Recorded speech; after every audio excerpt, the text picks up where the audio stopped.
Tugas lo nih, cari semua masa lalu, kenapa hidup lo bisa seperti ini, apa yang lo khawatirkan dan lo takutkan, lo tulis. Setelah itu, lo remukin, lo bakar, buang ke tong sampah. Bagaimana caranya lo bisa melewati quarter life crisis? Setelah lo menonton video ini, gue jamin hidup lo bakal berubah 180 derajat dan lo bisa melewati dan melompat kekhawatiran lo yang seharusnya tidak lo khawatirkan dan lo menjadi pribadi yang jauh lebih sukses. Gue pun dari dulu setelah gue lulus kuliah memang sudah bercita-cita pengen jadi orang yang sukses. Dari sebelum kuliah, pada saat gue mengerjakan tugas akhir di umur gue yang ke-21, itu gue udah mempersiapkan gue pengen bisnis apa sih. Dan akhirnya gue coba di bisnis pertama gue itu bisnis sepatu, dan ini ialah salah satu inovasi gitu yang belum pernah ada di Indonesia. Sepatu itu nggak bisa bau, gue lakuin itu semua sendiri. Gue produksi sendiri, gue R&D sendiri, kemudian gue jualan sendiri dari Instagram, dari Facebook. Kemudian habis itu gue masuk di pameran Grand Indonesia, gue siapin semua sendiri. Kemudian sudah sampai di pameran, itu gue lakuin itu semua sendiri. Gue siapin dari jam 2 pagi di mana kita boleh loading, sampai akhirnya gue bisa beresin itu semua buat display jam 8 pagi. Pala gue tuh udah pening banget, udah puyeng gue, udah gak punya tenaga lagi. Dan setelah gue beresin itu, gue pulang ke rumah, kemudian gue mandi. Setelah mandi, gue datang lagi untuk jaga pamerannya sampai jam 10 malam. Jam 11 gue pulang, kemudian gue istirahat pulang ke rumah. Harapannya di pameran itu gue bisa jualan banyak. Ternyata jualannya hanya 20 sepatu. Lu bayangin ya, dari 20 sepatu itu semua gue harus diskon semua baru bisa laku. Kalau nggak laku sama sekali. Omset yang gue bawa pulang selama 4 hari itu cuma 3 jutaan gitu loh. Menderita gak? Menderita yang gue lakuin semua itu. Gue sempat berpikir, kenapa ini gue harus lakuin ini semua sendiri? Andai kata gue punya banyak duit, gue bisa tuh hire orang buat bantu jaga. Gue beresin itu semua sendirian sampai akhirnya gue pulang ke rumah lagi dengan rasa kecewa. Dan gue pikir gue memang gak bisa jualan nih, karena di saat itu posisi gue juga ditinggal partner gue yang harusnya jualan. Dia itu memilih untuk mundur, jadi gue harus belajar jualan nih. Bagaimana cara gue jualan? Gue bisa nge-create produk tapi gue gak bisa jualan. Sampai pada akhirnya gue gak menyerah, gue jalanin bisnis baru, gue bikin produk baru. Karena dapat investor ya gue jalanin bisnis baru, gue bikin masuk ke Dep Store. Dan di saat gue masukin ke Dep Store, gue harus masukin ke Jogja, di Jakarta, Bekasi, kemudian Medan. Dan penderitaan itu dimulai ketika gue harus masuk ke daerah Jogja dan Medan. Di saat itu gue sudah mempersiapkan itu semua, gue udah jalanin semua bisnis yang sesuai dengan plan gue. Dan tiba-tiba pada saat jadwal kereta pagi itu gue terhimpit sama demo 212. Dan gue jalan tuh karena gue udah harus ke Jogja. Di tengah-tengah jalan ada demo, gue berhenti di Grabcar itu, kemudian gue jalan kaki dari Tugu Tani sampai stasiun Gambir sendirian di tengah-tengah dempetan para pendemo tuh. Lu bayangin ya, gue udah bawa nih kanan kiri ini kantong plastik, kemudian di sini itu ada banner tuh, panjangnya tuh di belakang ini 1 meter gitu ya, lebarnya 1 meter, kemudian itu gulungan, dan gue bawa kanan kiri nih. Gue jalan kaki semuanya, dan gue udah takut telat di saat itu. Dan seketika gue sampai Medan, gue baru sadar ternyata selama ini gue kurang minum air. Kencing gue sampai warna coklat, lo bayangin ya. Dan sampai gue searching, itu sebenarnya gue itu calon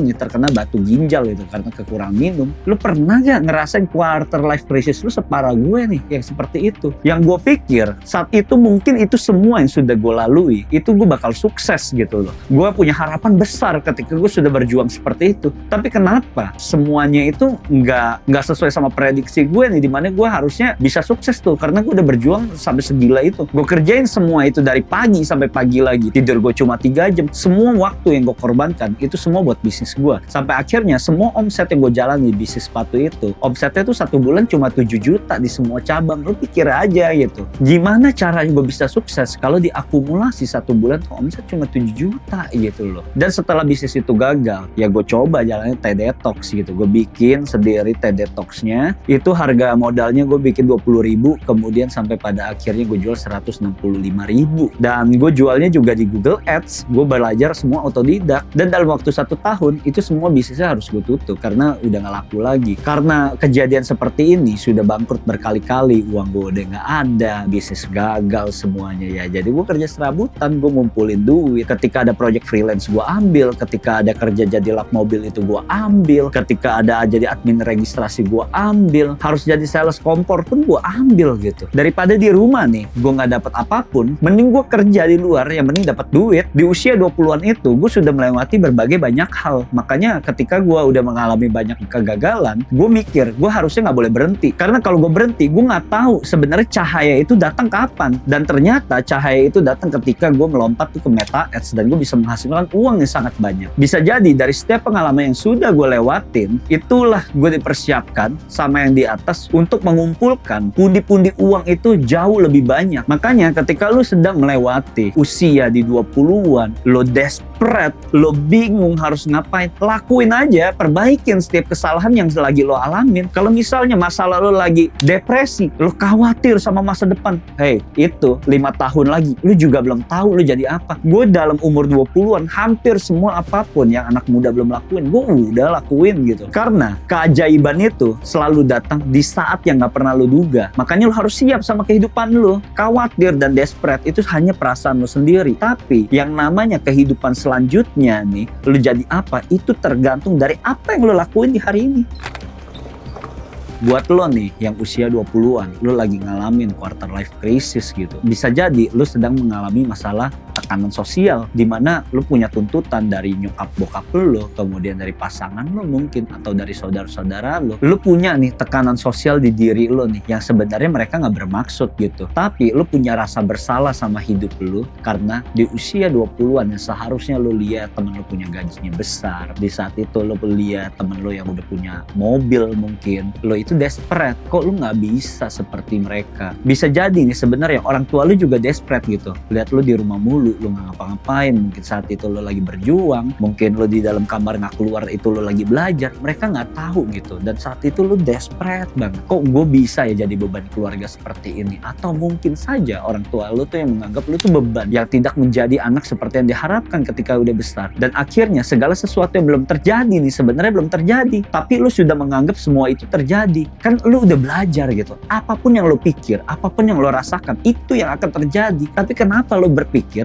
semua kekhawatiran, depresi lu dan rasa takut lu itu semuanya terjadi di kenyataan? Kan belum terjadi, ngapain lu pusingin? Lakuin aja semuanya. Daripada lu nyalain diri sendiri, mending lu lakuin yang seharusnya hari ini lu bisa berubah jadi orang yang jauh lebih baik. Mau lu berprogres cuma 1% juga, itu semuanya terkompon. Mungkin lu gak kelihatan dalam waktu 1 tahun terakhir, tapi ketika lu kompon itu selama 5 tahun, semua itu hidup lu tuh bakal berubah. Mungkin ketika compounding itu terjadi, lu belum sesukses temen-temen lo, tapi satu hal, ketika compounding itu terjadi dalam waktu 5 tahun, 8 tahun, 10 tahun, itu jadinya tuh eksponensial. Kenapa eksponensial itu bisa terjadi? Karena lu sudah memupuk dari lama sampai pada akhirnya lu tidak menyadari, anjing, progres gue bisa sampai sejauh ini ya. Dan itulah hidup. Kalau lu tidak pernah menyadari eksponensial itu bisa terjadi, ya hidup lo bakal mundur terus, hidup lo bakal stuck aja, karena lo tidak menghargai proses. Dikit-dikit lo setiap proses mundur, lo itu jadi ngerasa mental lo tuh mental korban terus, yang selalu disalahkan sama dunia, yaitu karena pikiran lo sendiri, karena pikiran lo yang mendesain itu semua. Lo dikelilingi sama lingkungan toksik, yang teman-teman lo tuh pikirnya pada nggak maju. Mental lo itu tuh yang harus lo latih menjadi orang yang jauh lebih kuat. Kalau memang kita lagi mengalami di kehidupan yang ada tekanan sosial, sudah sebaiknya lo sadar untuk nggak membiarkan hidup lo begini terus, maju gitu loh. Cowok harus maju, cowok harus struggling, karena memang itulah default lo dilahirkan di dunia ini. Dan yang terakhir, tugas lo nih, cari semua masalah lo, kenapa hidup lo bisa seperti ini, apa yang lo khawatirkan dan lo takutkan, lo tulis. Setelah itu lo remukin, lo bakar, buang ke tong sampah. Dan sekarang nggak ada hal yang lo takutin dalam hidup ini kecuali diri lo sendiri yang gak berpikir maju.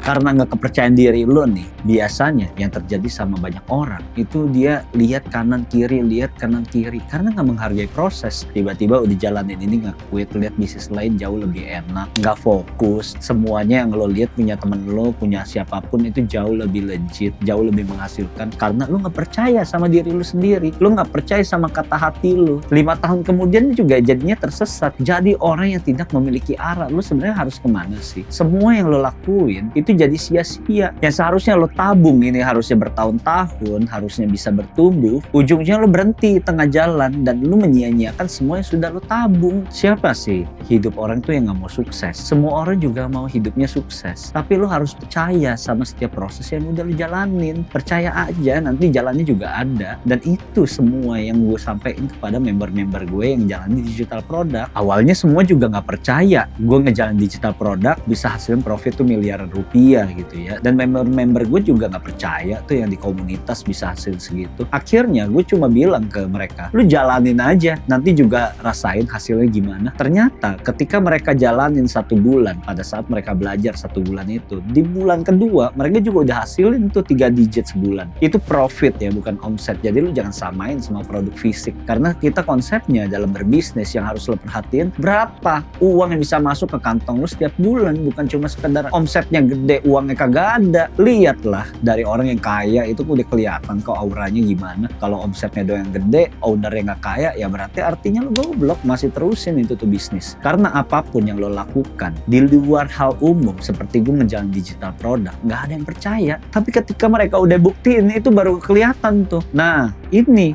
masalahnya orang-orang di Indonesia, mereka juga nggak mau ngelihat prosesnya itu seperti apa. Yang mau mereka lihat hasilnya mana. Semua juga mau lihatnya seperti itu. Dan termasuk lu juga maunya lihat hasilnya mana, tapi lu melepas tuh yang namanya proses. Dan itulah yang bikin gue, kenapa gue sangat menghargai setiap proses yang ada. Dari zamannya gue kecil, gue bantu nyokap bokap gue tuh jaga toko, bangun jam 7 pagi buat bantu, kemudian gue selesai jam 6 sore buat kerjaan PR. Itu semua gue dari kecil udah diajarin yang namanya proses. Gue juga pernah lihat toko bokap nyokap gue sepi, ini toko kita ada di rumah gitu loh, toko kecil-kecilan. Akhirnya orang tua gue berantem. Ya itulah proses hidup yang harus lo lewatin. Gue juga pernah ngelewatin tuh berbagai banyak hal dari gue kecil. Semua gue lakuin sendiri, gue gak manja. Apapun yang gue lakukan ya gue harus ngumpulin duit juga gitu. Gue mau beli mainan yang gue suka, gue kumpulin dari uang jajan gue. Uang jajan gue cuma 5.000 perak. Bayar angkot tuh bolak-balik tuh di saat itu naik mikrolet itu 2.000 perak nih udah harus habis. Dan inilah 3.000 perak ini gue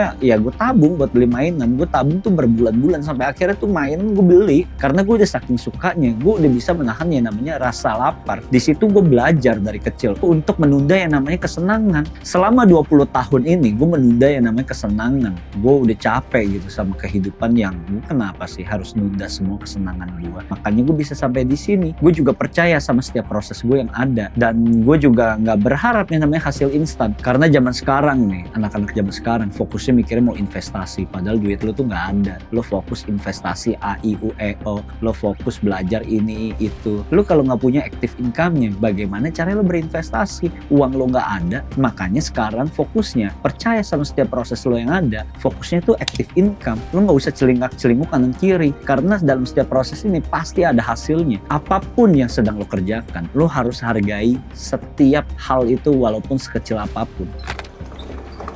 Ini masukan lo buat yang masih umur 20-an, masih mencari jati diri harus seperti apa, mungkin gak ada yang support di lingkungan lo, ya satu-satunya cara lo harus join di komunitas, ketemu mentor-mentor yang menurut lo bisa support lo, karena gak ada jalan lain selain itu. Kalau orang mau membagikan ilmunya, ya lo harus payback, lo harus mengeluarkan uang. Siapapun di dunia ini ketika lo minta tolong secara gratis, kalau dia gak kenal lo, ya susah mereka mau bantu. Mungkin ada yang bisa kasih join komunitas gratisan, ya lo join, lo pelajarin, tanyakan sesuatu yang bego pun lo tanyain. Karena dari zaman dulu gue selalu bertanya hal-hal bego gitu loh. Kalau misalnya gue ikut pelatihan, kenapa seperti itu? Karena hal-hal bego itu yang bisa menjawab setiap puzzle-puzzle gue. Maka itu ketika gue ikut pelatihan kelas Facebook, siapapun orangnya yang gue ikutin, sudah pasti gue di kelas itu gue yang paling jago, karena gue yang paling aktif. Pertanyaan gue ya pertanyaan kelas berat, karena gue sudah melewati. Gue belajar sendiri di rumah, gue sudah mendapatkan ilmu dari manapun, gue praktekin. Makanya gue udah melewati hal-hal yang berat hebat seperti itu.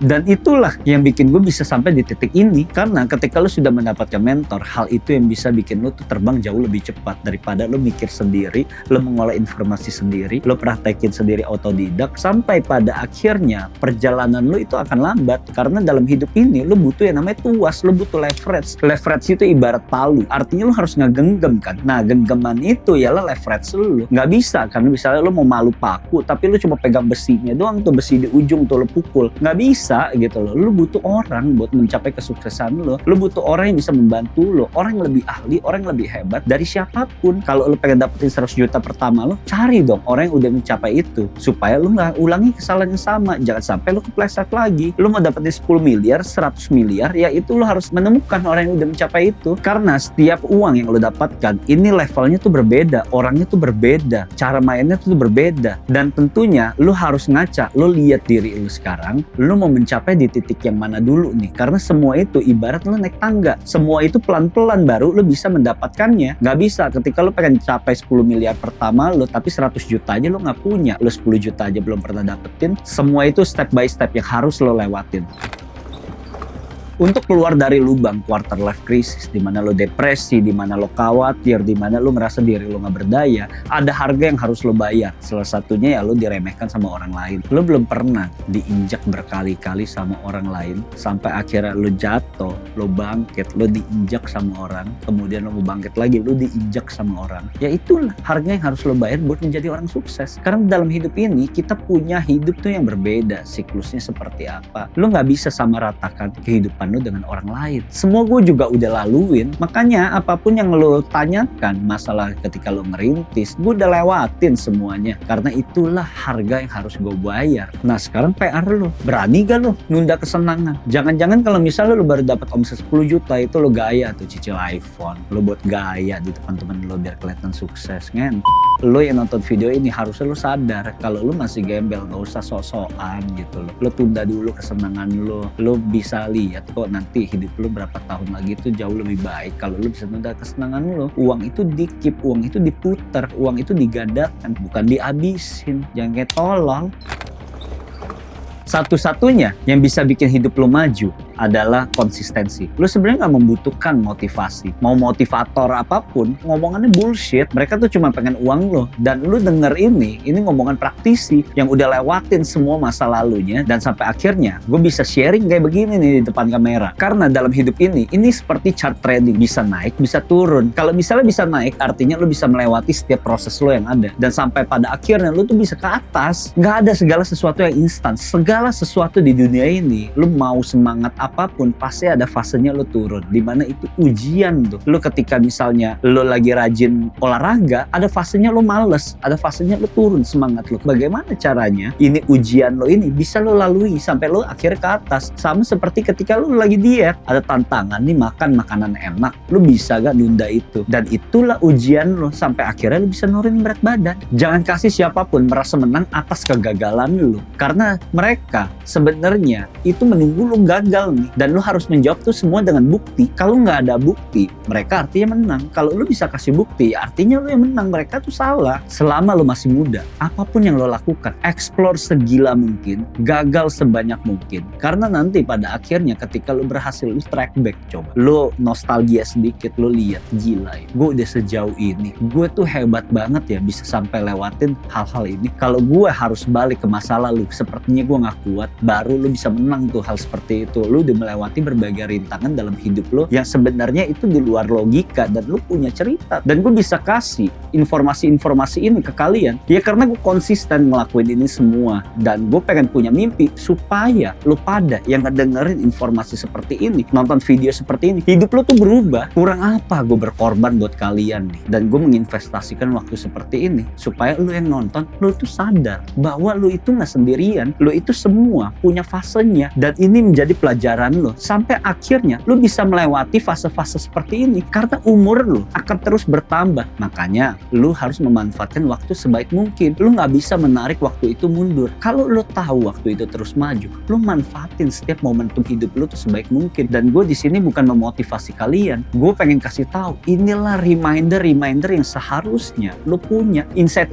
seperti ini bentuknya itu fundamental, dimana ini bisa masuk di kepala lu. Ketika lu punya kepala yang sehat, lu punya energi yang sehat, lu bisa kerja jauh lebih baik. Lu sebenarnya tuh udah cukup tua buat menyadari informasi seperti ini dari insight-insight yang udah berikan. Tapi percuma juga kalau lu tidak melakukan apapun dalam hidup ini dan lu cuma menjadi masturbasi mental mendengar apapun yang gue sampaikan. Karena sebenarnya umur 20 ini tuh golden age-nya lu. Lu bisa melakukan hal-hal yang beresiko dalam hidup lu tanpa lu menanggung apapun. Dan gue ngelihat banyak orang nih yang sudah married, sudah punya anak, mereka itu makin takut mengambil resiko karena mereka harus menanggung siapapun. Dan ketika lu masih single, lu masih umur 20-an, itulah saatnya lu mengambil resiko sebesar mungkin sampai akhirnya lu menemukan momentum yang tepat buat merubah hidup lu. Jangan sampai ketika nanti lu saat tua, lu baru menyadari segala hidup lu yang sebenarnya lu sia-siakan waktunya.